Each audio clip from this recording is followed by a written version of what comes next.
سلام دوستان، روز همگی بخیر. همونطور که بهتون قول داده بودم امروز اومدم که نکته واقعا مهم رو بهتون بگم که در اکثر کتاب ها و توسط اکثر معلمان نگفته میمونه یا حالا به هر حال ذکر نمیشه.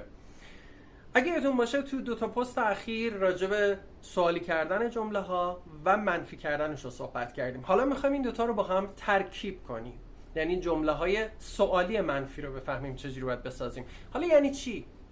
مثلا شما به دوستت میخوای بگی مگه تو دوست من نیستی؟ چطور باید اینو بگیم؟ Aren't you my friend؟ یا مثلا مگه اون برادر تو نیست؟ Isn't he your brother؟ حالا نکته خیلی مهم، میخوام بگم مگه من معلم شما نیستم؟ آیا میتونم بگم Amn't I your teacher؟ نه، اینجاست که خیلیا نمیدونن بعد چطور این جمله رو بسازن. این یک استثناء در زبان انگلیسیه. ما نمیتونیم در سوال ام رو منفی کنیم وقتی راجع به خودمون، وقتی آی و ام رو میخوایم بگیم. پس در این یک مورد ما استثناء ام رو به آر تغییر میدیم. پس به جای اینکه بگیم amn't I میگیم aren't I. Aren't I your teacher? Aren't I your friend?